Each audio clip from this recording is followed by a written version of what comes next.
Dear student, अब हम start करते हैं। इसमें देखेंगे कि इंडिया में कुछ most popular mobile phone brands है जिसके बारे में हम थोड़ा सा जानें, क्योंकि ये होता क्या है कि आप जब कहीं इंटरव्यू के लिए जाते हो या कहीं भी जाते हो तो इंटरव्यूअर होता है, वो जस्ट इतना पता करना चाहता है कि आप जिस क्षेत्र में काम कर रहे हो या सीख के आए हो उसमें आप कितने एक्टिव हो, कितना जानते हो। कम से कम वो ऐसा भी करते हैं, हमने देखा है। और मैं कई कई बच्चों को ले गया इंटरव्यू कराने के लिए, तो ये कॉमन क्वेश्चन पूछ लेते हैं कि आप तुरंत मतलब 2 मिनट के अंदर 10 मोबाइल फ़ोन का नाम बताओ।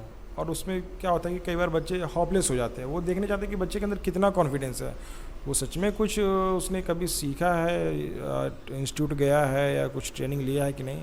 वो यही बच्चे में देखना चाहते हैं। तो कम से कम 5 से 10 फ़ोन का नाम तो हमें पता ही होना चाहिए एकदम टंग पे। तो वही कुछ जो पॉपुलर ब्रांड है इंडिया के अंदर वो देख सकते हैं। सैमसंग है, एप्पल है, नोकिया है, Micromax, Microsoft, Motorola, LG, HTC, Sony, Intex, Oppo, Vivo, MI, Redmi और इंटेक्स। अब सब कहीं ना कहीं इन सब फ़ोनों को आपने देखा होगा चलाते हुए या खुद भी चलाया होगा। ठीक है, इसके अलावा भी और बहुत सारी कंपनियां इंडिया में, लगभग 400 के अराउंड कंपनियां हैं। कुछ कंपनियां तो ऐसे भी है जो क्षेत्र वाइज होता है, जैसे कि आप असम की ओर जाओगे तो उधर कोई और ब्रांड चल रहा है। मतलब जो छोटी कंपनियां हैं, जो कह सकते हैं उसको अपने लैंग्वेज में देसी कंपनियां, इंडियन ब्रांड। ठीक है, ये इसमें सारे इंडियन ब्रांड नहीं है। अब ये देखेंगे, ये सैमसंग है, ये कोरिया की कंपनी है, एप्पल यूएस की कंपनी है, नोकिया फिनलैंड की कंपनी है, माइक्रोमैक्स अपना इंडियन ब्रांड है, माइक्रोसॉफ्ट ये यूएस की कंपनी है, मोटरोला भी यूएस की थी, अब ये चाइना भी बेस्ड है, एलजी ये भी कोरिया की कंपनी है, एचटीसी ये जापान की कंपनी है, सोनी भी जापान की है, इंटेक्स इंडियन है, ओप्पो चाइनीज कंपनी है, वीवो भी चाइनीज है, एमआई चाइनीज है। इधर 5 कंपनियाँ हैं, ये सारी चाइनीज कंपनियाँ हैं। तो हमें कम से कम जिस कंपनी का नाम पता उसके बारे में थोड़ा बहुत पता भी होना चाहिए कि ये कंपनी कहाँ से बिलोंग करती है। और थोड़ा सा और डिटेल में जाएंगे तो हम ये भी देख सकते हैं कि इसका सीईओ या अदर चीज़ हम देख सकते हैं। कई बार होता है कि हमें जनरल नॉलेज में भी पूछ लिया जाता है कि एप्पल का सीईओ कौन है। ठीक है, तो ऐसी ऐसी चीज़ें होती हैं, तो हमें थोड़ा बहुत इसके बारे में जाना चाहिए। ठीक है, अभी अगर एप्पल का फाउंडर के बारे में पूछे तो वो भी पता होना चाहिए। वैसे एप्पल के फाउंडर के बारे में हमें इसमें तो इंटरव्यू में नहीं पूछेगा, लेकिन हो सकता है कि 1% वो पूछ ले, तो हमें पता होना चाहिए कि एप्पल का फाउंडर कौन है। जैसे कि एप्पल की बात चल रही थी अभी कि एप्पल का फाउंडर कौन है, तो एप्पल का फाउंडर आप सब जानते हैं कि स्टीव जॉब्स करके था, जो उनकी डेथ भी हो चुकी है, लेकिन ये अराउंड 1980 के आसपास ये इस्टेब्लिश हुआ था। और ये नॉर्मली आईपॉड से स्टार्ट किया था इन्होंने। अब आईपॉड से स्टार्ट करते करते एक अभी बहुत बड़ा ब्रांड है और इसके फ़ोन भी कॉस्टली होते हैं, प्रीमियम रेंज के होते हैं। तो हमें मोबाइल फ़ोन के बारे में थोड़ा बहुत डिटेल तो हमें पता ही होना चाहिए कि कौन सी कंपनी कहाँ की है और किस क्लास की फ़ोन है ये। ठीक है, अब जैसे देखते हैं माइक्रोसॉफ्ट इंडियन कंपनी थी, हर एक के पास दिखता था। आज से 5-10 साल पहले मैं माइक्रोमैक्स में भी कर चुका हूँ, थोड़ा सा मतलब किया था उसे। मेरा स्टार्ट तो हुआ था, मैं अपने बारे में थोड़ा बता दूँ, मैंने नॉर्मली स्टार्ट किया था नोकिया से। नोकिया एक टाइम पे 2005 में 5 में ज्वाइन किया था, तो उस टाइम से बहुत बहुत बड़ी कंपनी थी नोकिया। और स्टार्ट नोकिया से किया, सैमसंग में भी किया, बहुत सारी चीज़। मैं अपने बारे में ज़्यादा डिटेल नहीं दे सकता, लेकिन बता रहा हूँ कि कंपनी के बारे में हमें पता होना चाहिए। ठीक है, नेक्स्ट देखते हैं हम।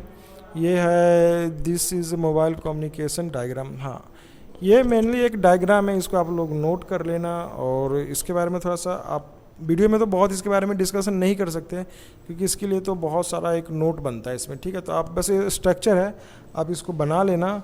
और आप लोगों ने कहीं नहीं, आप इसको थोड़ा ध्यान से देख लेना, क्योंकि ये जो आप लोगों ने देखा हो कि आपके आसपास या गांव में इस टावर के टावर होते हैं इस टाइप के, उसके बाद ऐसे कुछ ना कुछ बॉक्स वॉक्स होता है। तो इसके बारे में तो हम यहाँ पे अभी क्लियर नहीं कर पाएंगे कि ये क्या है। बस हम इसे मुझे यही समझ में आ रहा है कि ये टावर है। हम नेक्स्ट में देखेंगे कि नेक्स्ट स्लाइड में कि ये एक्चुअली ये है क्या, ये जो ये 1 2 3 फिर ये सब क्या है, इसके बारे में हम नेक्स्ट करेंगे।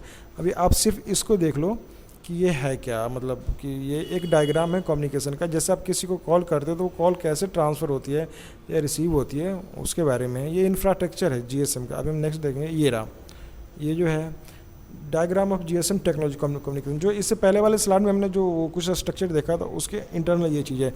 जैसे कि आप ये देख सकते हैं, मोबाइल स्टेशन आप सब ने देखा होगा, आपके घर के आसपास गांव में या फिर आपकी सिटीज़ है जहाँ भी आप रहते हो, वहाँ पे ऐसा कुछ बना होता है, ठीक है।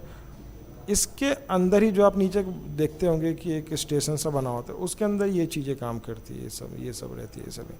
इस पर थोड़ा सा हम देखते हैं, डिटेल में बात करते हैं। जैसे कि ये सिम मतलब कि सब्सक्राइबर आइडेंटिटी मॉड्यूल। ये सिम कस्टमर का एक आइडेंटिटी होता है, पहचान होता है, अब आपके फ़ोन में होता है। सिम से आप कॉल करते हो, वो कॉल जाती है आपके मोबाइल स्टेशन पर जो आपके एरिया में होता है, वहाँ से कॉल ट्रांसफ़र होती है BTS को, एक BTS को, ठीक है। BTS देता है BSC को, BSC देता है MSC को, और MSC देता है वो नेक्स्ट आगे PSTN, ISDN, PPSDN। मैं इसको थोड़ा सा अब आपको डिस्क्राइब कर रहा हूँ। BTS होता क्या है? बेस स्टेशन सर्विस, ठीक है।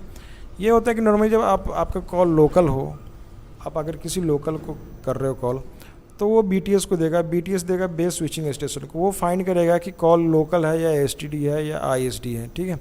अगर आपका कॉल यहाँ पे देख सकते हैं हम, आपने यहाँ से कॉल किया, ये कॉल गया BTS को, जो आपके एरिया में जो BTS है उसने इसको फाइंड किया कि कॉल लोकल है या STD है या ISD।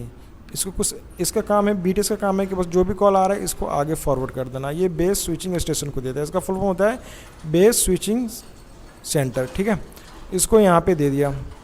अब ये फाइंड करता है कि लोकल है या STD। अगर लोकल है तो फिर आप जिसको, अगर लोकल नंबर है और जिसको कॉल कर रहे हो, तो वो उस एरिया के BTS को दे देगा, और सेम ये BTS वहाँ के टावर को दे देगा और वहाँ पे बात करा देगा। अगर ये कॉल STD है, MSC को देगा।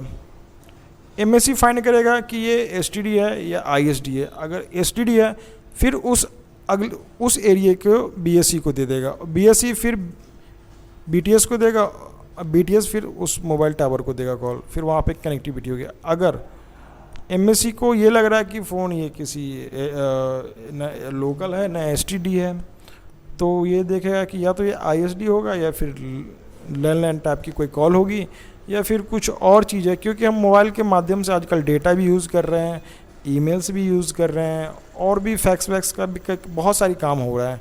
तो वो ये फाइंड करता है कि किस टाइप के ये सिग्नल आ रहा है या जो कॉल्स आ रहा है। तो फिर आगे PSDN एक सर्विस होता है, इसको हम नेक्स्ट स्लाइड में बात करेंगे, इस पर हम डिस्कस करेंगे। ये थोड़ा बड़ा सा है इस टॉपिक को, क्योंकि चार्जर फुल फॉर्म है, तो उसमें थोड़ा सा आपको डिटेल में समझाना पड़ेगा। तो इस पर हम एक अच्छा सा बनाएंगे नोट, फिर उस पर हम बात करेंगे। तो अगर फ़ोन STD है तो STD है तो वो उस एरिया के लोकल BSC को दे देगा। अगर ISD है तो फिर वो PSTN को ट्रांसफ़र कर देगा, जो ग्लोबल स्विचिंग में काम करता है, वो आगे दूसरे कंट्री में भेजता है। या फिर वो फैक्स मशीन का कॉल है तो फैक्स को दे देगा, या फिर मान लो आप किसी लैंडलाइन का कॉल है तो वहाँ दे देगा, ठीक है। या आप देखते हो कि आपका ये मोबाइल ATM हो या अदर्स कोई इंटरनेट हो, वो सब इसी सिस्टम से कनेक्ट होता है, ठीक है। अगर मान लो किसी ने हमें लैंडलाइन से हमारे मोबाइल पे फ़ोन किया, तो सेम ये कॉल यहाँ आएगी, यहाँ से फिर यहाँ आएगी, फिर यहाँ से यहाँ आएगी, और फिर यहाँ से टावर के थ्रू हमारे पास ही रिसीव हो जाएगी। तो इसका मेन बेसिक स्ट्रक्चर ये है। जब GSM टेक्नोलॉजी के बारे में पढ़ेंगे तो उसमें भी बहुत सारी चीज़ें क्लियर हो जाएगी, हम देखेंगे, ठीक है। ये 4 चीज़ आप देख रहे हो, HLR, VLR, EIR और AVC। ये इसका मेन फुल फॉर्म होता है HLR, होम लोकेटर रजिस्टर। ये है EIR, इक्विपमेंट आइडेंटिटी रजिस्टर। ये है VLR, विजिटर लोकेटर रजिस्टर। और ये ऑथेंटिक कम्युनिकेशन, इसका यही होता है फॉर्म। तो हम इसमें देंगे HLR होता क्या है। HLR होता है कि कोई भी अगर एक सब्सक्राइबर, मतलब कोई एक बंदा वो फ़ोन लेके रोमिंग में जाता है, ठीक है, और उसके होम टाउन से कोई उसको फ़ोन करता है, तो ये जो MSC है ये पहचान करता है कि मेरे पास जो आया है ये एक यूज़र, ये कहाँ का है। तो इसमें होम इसके पता होता है। जैसे कि आप जब सिम कार्ड लेते हो, आधार कार्ड या वोटर ID, पहले बहुत कुछ मांगा जाता था, अभी तो आधार कार्ड से सब कुछ होता है, क्योंकि आधार कार्ड के अंदर उस यूज़र का पूरा आइडेंटिटी होता है। तो ये होम लोकेटर रजिस्टर होता है, ठीक है। तो इसमें उसका डिटेल रहता है सब कुछ, तो इसमें रहता है, ठीक है। ये है EIR, इक्विपमेंट आइडेंटिटी रजिस्टर। इसमें जब आप जो मोबाइल फ़ोन यूज़ कर रहे हो उसका क्या IMEI है, कौन सा मॉडल है, वो डिटेल भी इस MAC के पास होता है, ये सब कुछ रीड करता है।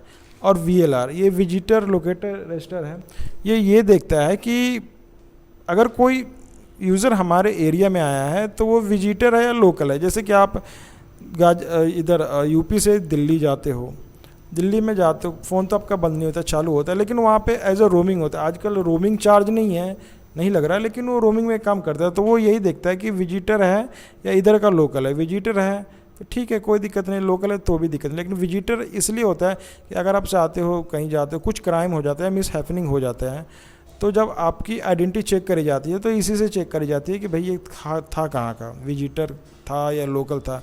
विजिटर था तो ठीक है जी, विजिटर था तो किधर का था ये, तो यहाँ पे आके देखेगा वो कि इसका होम लोकेटर, इसका घर कहाँ है, मतलब होम लोकेटर सर्विस, इसका लोकेशन क्या है, होम लोकेशन क्या है, यहाँ देखिएगा। ठीक है, इसके बाद देखेगा कि इसने जो भी इसके साथ घटना हुई है, इसने जो किया है वो क्या इसके पास इक्विपमेंट था, कौन सी मॉडल, कौन सी कंपनी का मोबाइल था या मॉडल था, या क्या IMEI है, तो वो यहाँ पे फाइंड किया। तो इसी से जब कुछ क्राइम होता है तो हम, वो पुलिस वाले होते हैं, जो भी जो स्टाफ होते हैं उनके, वो इन्हीं 3-4 चीज़ों से उसकी आइडेंटिटी को निकालते हैं। फिर वो आगे की जो भी उनका जो काम करने का सिस्टम होता है वो करते हैं। तो आज हमने देखा कि ये जो diagram of digital technology communication है, इसके बारे में हमने देखा कि ये सिम, BTS, BSC, MAC क्या होता है, HLR, IR, VLR क्या होता है। ये एक डिजिटल कम्युनिकेशन सिस्टम का एक स्ट्रक्चर है। ठीक है, जैसे कि यहाँ देख सकते हैं, यहाँ लिखा हुआ है मोबाइल स्टेशन, दूसरा है बेस सब स्टेशन, और तीसरा है नेटवर्क सब स्टेशन। ठीक है, तो ये इस रूप में हमारा मोबाइल फ़ोन काम करता है।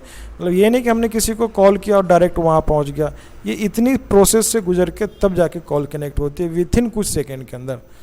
तो ठीक है स्टूडेंट, आज हमने ये कम्युनिकेशन के बारे में जाना, GSM टेक्नोलॉजी के बारे में। ठीक है, थैंक यू।